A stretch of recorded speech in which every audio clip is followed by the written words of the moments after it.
Trump का घमंड हुआ चूर चूर, वॉशिंगटन की ताकत अब कोसों दूर।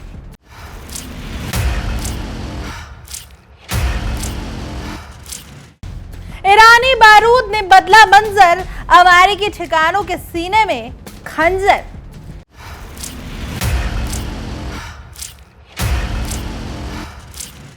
चीन की आंख और तेहरान का वार, बिखर गया महाशक्ति का सारा खुमार।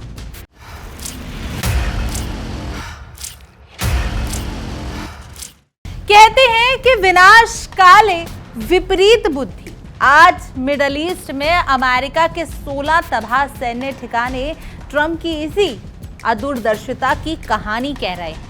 जिस पेंटागन को अपनी ताकत पर जमीन पर पैर न पड़ने का गुमान था, तेहरान ने चीन की आंख के साथ मिलकर उसका वो नशा हिरन कर दिया है।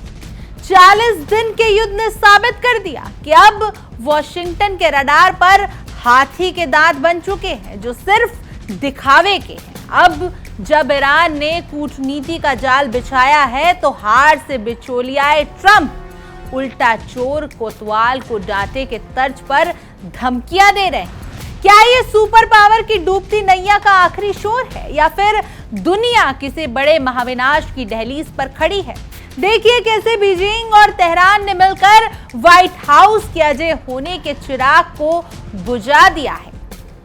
नमस्कार, मैं भावना सुखीजा और आप देख रहे हैं इंडिया डेली का खास शो विश्व युद्ध।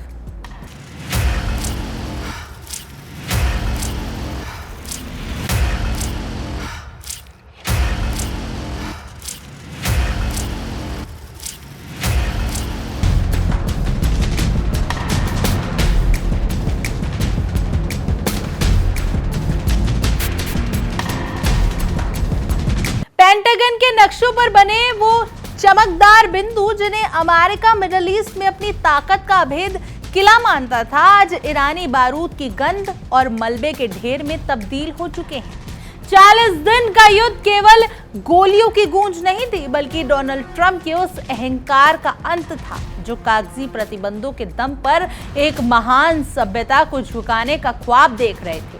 तेहरान ने न केवल युद्ध लड़ा, बल्कि दुनिया को यह भी सिखा दिया कि जब हौसले बुलंद हो ना, और साथ में चीन जैसी टेक्निक की आंख हो, तो व्हाइट हाउस के सबसे महंगे रडार भी अंधे हो जाते हैं।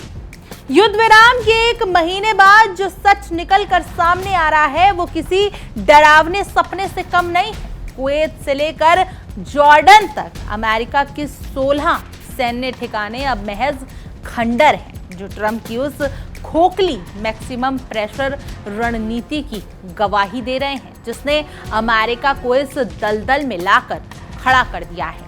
इस युद्ध में अमेरिका को लगी सबसे गहरी चोट उसकी आंख पर थी। सऊदी अरब के प्रिंस सुल्तान एयर बेस पर जब ईरान ने हमला किया, तो सीधे तौर पर अमेरिकी गर्व यानी E-3 सेंट्री सर्विलेंस विमान को मलबे में तब्दील कर दिया। जिस विमान को खाड़ी में अमेरिका की आंख और कान कहा जाता था, वो तेहरान की मिसाइलों के सटीक निशाने से खुद को नहीं बचा सका। यह हमला इतना सुनियोजित था कि कुवैत के कैंप अफरीजान में मौजूद महत्वपूर्ण संचार उपकरण और जॉर्डन के साल्टी एयर बेस पर लगे रडार सिस्टम पलों में मिट्टी में मिल गए। एक समय था जब व्हाइट हाउस से बैठकर ट्रंप का यह दावा करते थे कि कोई भी अमेरिकी ठिकानों की तरफ आंख उठाकर देख नहीं सकता।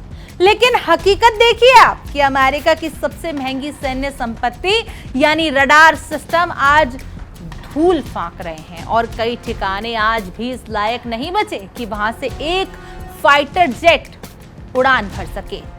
ईरान की इस अप्रत्यक्ष सफलता के पीछे छिपी असलियत ताकत चीन की साइलेंट टेक्नोलॉजी रही।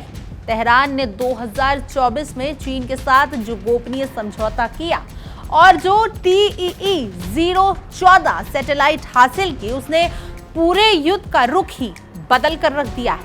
यह सैटेलाइट केवल एक मशीन नहीं, बल्कि तेहरान की वो तीसरी आंख बनी, जिसने अमेरिकी ठिकानों को उसी स्पष्टता के साथ जवाब दिया जैसी क्षमता कभी सिर्फ अमेरिका के पास हुआ करती थी।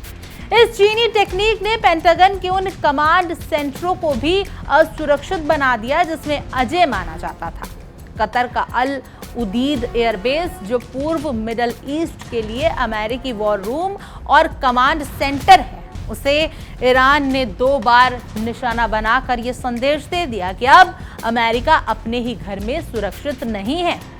बहरीन की नेवल सपोर्ट एक्टिविटी और कुवैत के कैंप ब्यूरिंग पर हुए हमले इस बात का प्रमाण कि ईरान अब एक ऐसी महाशक्ति बन चुका है जो टेक्निक और सैन्य रूप से पश्चिमी को घुटने टेकने पर मजबूर कर सकते हैं। ये पूरी घटना ट्रंप की विदेश नीति की एक बड़ी विफलता के रूप में देखी जाएगी, जहां एक तरफ तेहरान ने बीजिंग के साथ मिलकर अपने मारक क्षमता को भविष्य के युद्ध के लिए तैयार किया, वहीं अमेरिकी नेतृत्व ने केवल बयानबाजी और प्रतिनिधियों के खेल में उलझा रहा। ईरान ने यह दिखा दिया कि अगर इरादे मजबूत हो और टेक्निक का साथ मिले तो दुनिया की तथाकथित सबसे बड़ी सैन्य शक्ति को भी उसके अपने अड्डों पर धूल चटाई जा सकती है। आज मिडल ईस्ट के आसमान में अमेरिकी सर्विलेंस नहीं बल्कि ईरानी और चीनी रणनीतियों का बोलबाला हो रहा है। यह 40 दिन का युद्ध भविष्य के उस विश्व व्यवस्था की झांकी है जहां वॉशिंगटन का दबदबा खत्म हो चुका है और नए तेहरान एक क्षेत्रीय नायक के रूप में उभर रहा है, जिसने चीनी सैटेलाइट की मदद से अमेरिका के अजय होने के भ्रम को हमेशा के लिए तोड़ कर रख दिया है। मिडल ईस्ट में दशकों से जमा अमेरिकी सैन्य वर्चस्व अब ताश के पत्तों की तरह बिखर रहा है। ईरानी हमलों की सबसे बड़ी विशेषता उनकी वो सर्जिकल सटीकता थी जिसने पेंटागन के उन विशेषज्ञों को भी सन्न कर दिया जो खुद को युद्ध का उस्ताद समझते थे। इराक से लेकर संयुक्त अरब अमीरात तक फैले अमेरिकी ठिकानों पर हुए हमलों ने यह साबित कर दिया है कि डोनाल्ड ट्रंप के शासनकाल में अमेरिका ने टेक्निक के मामले में अपनी बढ़त खो दी है। ईरान की मिसाइलें सिर्फ विस्फोटक ले जा रही थी, बल्कि वो ट्रंप के उन नीतियों का मखौल उड़ा रही थी जिन्होंने अमेरिका को मिडल ईस्ट में एक अलग थलग और असुरक्षित द्वीप में तब्दील कर दिया। आज स्थिति यह है कि जिन ठिकानों से अमेरिका पूरी दुनिया पर ढोस जमाता था, वहां अब केवल सन्नाटा और टूटे हुए रडार एंटीना बचे हैं। चीन और ईरान की बढ़ती ये दोस्ती, डिजिटल दोस्ती, इन्होंने वॉशिंगटन के रक्षा गलियारों में डर का माहौल पैदा कर दिया है, जिससे अब छिपाना नामुमकिन है।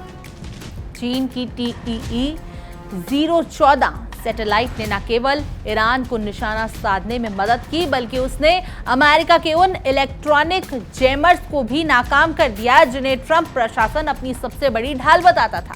ये एक सीधा संदेश है कि बीजिंग अब पर्दे के पीछे से हटकर खुलकर तेहरान के साथ खड़ा है। ट्रंप की अमेरिका फर्स्ट की नीति ने असल में अमेरिका को इतना अकेला कर दिया है कि बीजिंग और तेहरान ने मिलकर एक ऐसा मोर्चा तैयार कर लिया जिसने सुपर पावर कहलाने वाले देश की सैन्य कमर तोड़कर रख दी है। युद्ध के इन 40 दिनों ने वैश्विक तेल बाजार और समुद्री मार्गों पर भी अमेरिका की ढीली होती पकड़ को उजागर किया। ट्रंप के कार्यकाल में अमेरिका ने जिन सैन्य गठबंधनों का दम भरा था, वो ईरानी ड्रोन्स की गूंज सुनते ही ठंडे पड़ गए। बहरीन में अमेरिकी नौसेना की गतिविधियों पर हुए प्रहार ने यह दिखा दिया कि अब समुद्र में भी अमेरिका का कोई सुरक्षित ठिकाना बचा ही नहीं। पेंटागन के अंदरूनी सूत्रों का मानना है कि इन 16 ठिकानों की मरम्मत में दशकों लग सकते हैं और अरबों डॉलर का खर्च आ जाएगा, जो पहले से ही चरमरा रही है। अमेरिकी अर्थव्यवस्था के लिए एक बड़ा झटका है।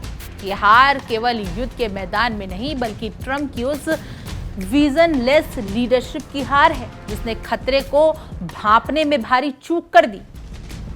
ईरान की इस जीत ने पूरे मुस्लिम जगत और वैश्विक दक्षिण यानी ग्लोबल साउथ को एक नया आत्मविश्वास दिया। जिस तरह से तेहरान ने चीनी टेक्निक का इस्तेमाल कर अमेरिका के वॉर रूम को निशाना बनाया, वो इस बात का सबूत है कि अब दुनिया बहुध्रुवीय यानी मल्टीपोलर हो चुकी है।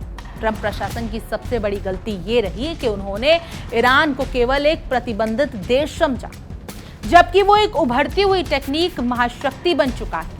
अब जब धूल जम रही है तो सच्चाई सबके सामने है। ईरान ने न केवल अपने आत्मसम्मान की रक्षा की, बल्कि उसने मिडल ईस्ट में अमेरिकी साम्राज्य की विदाई का भी बिगुल फूंक दिया। ये संघर्ष भविष्य के युद्धों का एक ब्लूप्रिंट बन गया है। ट्रंप की धमकियां और वॉशिंगटन की पुरानी युद्ध शैली अब बीते जमाने की बातें हो गई। चीन की आंख और ईरान के हाथ ने मिलकर जो तबाही मचाई है, उसने ये तय कर दिया है कि 21वीं सदी अब पश्चिम की नहीं होगी। 16 ठिकानों की तबाही और अरबों डॉलर के सैन्य उपकरणों का नुकसान महज एक शुरुआत है। यह हार अमेरिका के उस राजनीतिक और सैन्य पतन का प्रतीक है जिसकी नींव ट्रंप की अदूरदर्शिता नीतियों ने रखी थी। आज तेहरान की गलियों में जीत का जश्न है और वॉशिंगटन में खामोशी, क्योंकि दुनिया ने देख लिया है कि असली महाशक्ति वो नहीं जो सिर्फ शोर मचाए, बल्कि वो है जो खामोशी से दुश्मन के घर में घुसकर उसे पंगु बना दे। इस भीषण सैन्य टकराव के बीच कूटनीतिक गलियारों से एक ऐसी खबर आई जो ये साफ करती है कि भले ही ईरान ने अमेरिका को गहरी चोट दी हो, लेकिन वो उस क्षेत्र में लंबे समय तक अस्थिरता का बोझ नहीं उठाना चाहता। पाकिस्तानी मध्यस्थतों के जरिए तेहरान ने वॉशिंगटन को एक नया शांति प्रस्ताव भेजा है जिसने वैश्विक बाजार में हलचल पैदा कर दी है और तेल की गिरती कीमतों ने इस प्रस्ताव की गंभीरता पर मोहर लगा दी है। ईरान जो अब तक बेहद कड़े रुख पर अड़ा था, अब हॉर्मुज जलडमरू मध्य यानी स्ट्रेट ऑफ हॉर्मुज को फिर से खोलने और अपने परमाणु कार्यक्रम जैसे संवेदनशील मुद्दों पर फ्लेक्सिबल रुख दिखाने के संकेत दे रहा है। हालांकि ये बदलाव किसी कमजोरी से ज्यादा एक सोची समझी रणनीतिक चाल नजर आती है। जहां युद्ध के मैदान में अपनी ताकत दिखाने के बाद अब ईरान बातचीत की मेज पर अपनी शर्तों को मजबूती से रखना चाहता है, लेकिन डोनाल्ड ट्रंप का पुराना अड़ियल रवैया एक बार फिर शांति की राह में रोड़ा बनता दिख रहा है। व्हाइट हाउस से फ्लोरिडा के लिए निकलते समय ट्रंप ने इस प्रस्ताव को सिरे से खारिज करते हुए कहा कि ईरान की रियायतों से संतुष्ट नहीं है। ट्रंप का यह दावा कि ईरान का नेतृत्व बिखरा हुआ है और वो 2-3 गुटों में बटा है, उसकी उसी पुरानी मानसिकता को दर्शा रहा है जो जमीनी हकीकत को स्वीकार करने के बजाय केवल दबाव की राजनीति पर भरोसा कर रही है। ट्रंप ने एक बार फिर अपनी विनाशकारी सोच का परिचय देते हुए सैन्य विकल्पों और जबरदस्त हमलों की धमकी दी, जो ये बताती है कि वो 16 ठिकानों की तबाही के बाद भी सबक सीखने को तैयार है ही नहीं।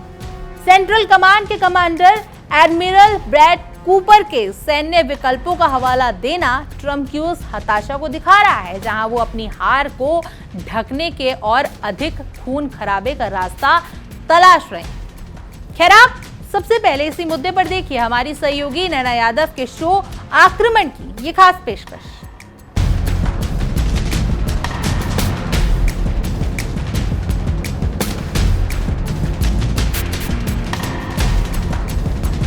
ईरान का कहना है कि हमारा मकसद जंग खत्म करना है और उस जंग को, उस तनाव को खत्म करने के लिए एक बार फिर से ईरान बातचीत करने के लिए तैयार है और उस बातचीत के लिए अमेरिका को कुछ शर्तें माननी होगी जिस पर सहमति बनाई जानी है। कुछ इसी तरह का एक और प्रस्ताव भेजा गया है। प्रस्ताव एक बार फिर से डाकिये के माध्यम से यानी पाकिस्तान के माध्यम से पहुंचा दिया गया।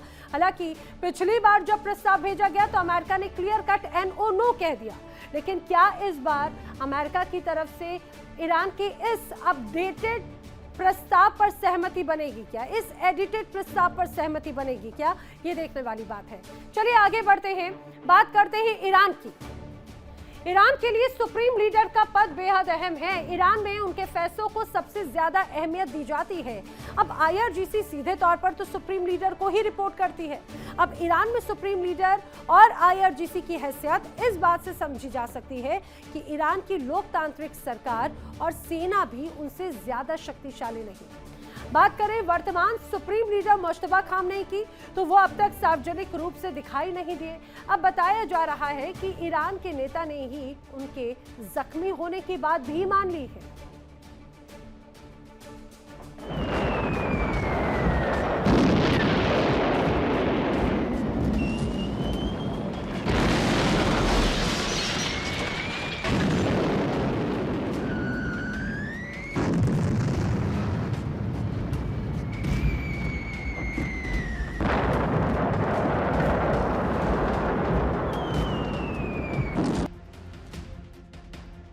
28 फरवरी को शुरू हुई जंग के पहले दौर में ही तत्कालीन supreme leader Ayatollah Ali Khamenei और ईरान के कई वरिष्ठ कमांडर्स और नेताओं की मौत हो गई।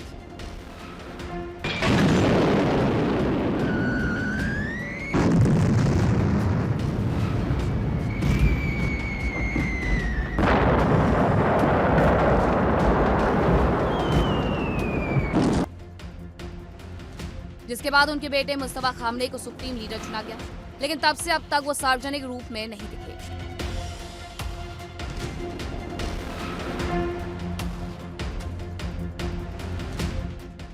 पश्चिमी मीडिया में दावा किया जा रहा था कि मुस्तफा खामनेई घायल है। कुछ रिपोर्ट्स में उनके कोमा में होने का दावा किया गया था, लेकिन अब पहली बार ईरान ने खुद माना है कि मुस्तफा खामनेई जख्मी है।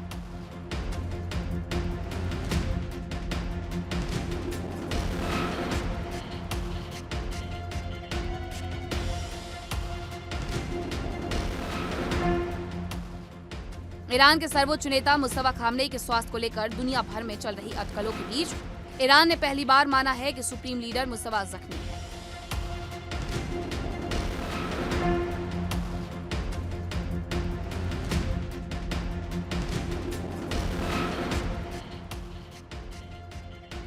असेंबली ऑफ एक्सपर्ट्स के सदस्य और सर्वोच्च नेता के कार्यालय में अंतर्राष्ट्रीय मामलों के उप प्रमुख अयातुल्ला मोहसिन कोमी ने माना है कि मुस्तफा खामनेई देश के अहम मसलों में फैसले कर रहे हैं और वो फिलहाल स्वस्थ हैं।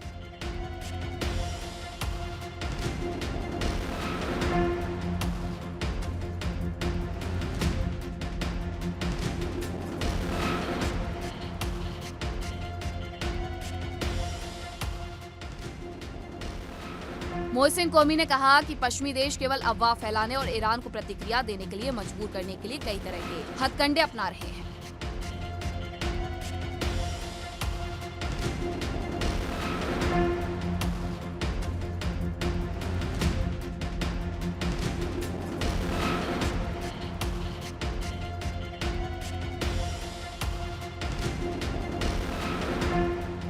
कोमी के अनुसार पश्चिमी मीडिया ये सवाल उठा रहा है कि खामनेई सार्वजनिक रूप से सामने क्यों नहीं आ रहे या कोई वीडियो संदेश क्यों नहीं जारी कर रहे ताकि ईरान के सुरक्षा तंत्र में सेंध लगाई जा सके।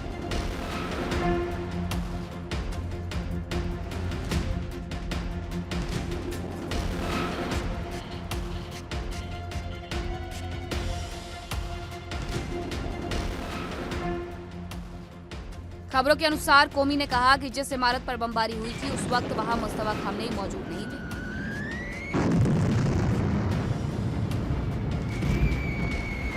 उन्होंने कहा कि मुस्तफा धमाके से कुछ ही मिनट पहले इमारत से निकलकर आंगन में चले गए थे। उसी जगह पर कई दूसरे लोग मारे गए, लेकिन मुस्तफा खामनेई सुरक्षित बच गए।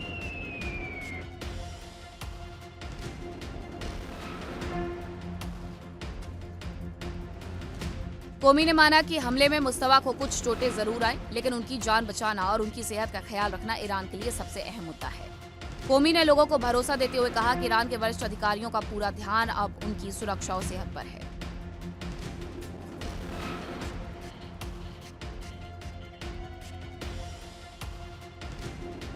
दावा किया जा रहा है कि मुस्तफा घायल होने के बावजूद प्रशासनिक और रणनीतिक कार्यों में पूरी तरह सक्रिय है।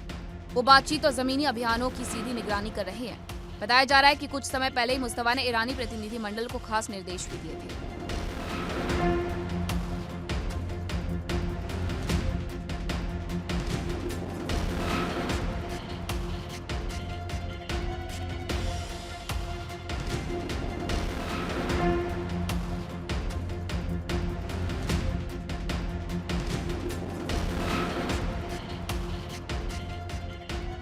बताया जा रहा है कि मुस्तफा खामनेई के आसपास कुछ मेडिकल स्टाफ और IRGC के वरिष्ठ कमांडर ही रहते हैं।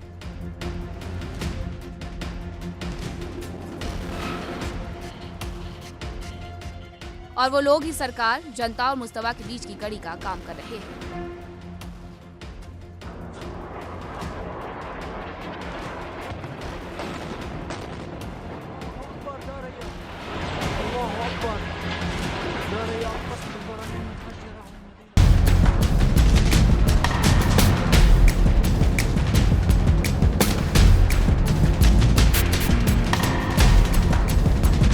ईरान का यह नया प्रस्ताव असल में वॉशिंगटन के लिए एक सम्मानजनक एग्जिट का रास्ता था, जिसे ट्रंप अपनी जिद के कारण ठुकराते नजर आ रहे हैं। तेहरान ने साफ कहा कि यदि अमेरिका बंदरगाहों की नाकेबंदी खत्म करने की गारंटी देता है तो वह व्यापारिक मार्गों को खोलने और परमाणु मुद्दों पर चर्चा के लिए पाकिस्तान में मेज पर बैठने को तैयार है।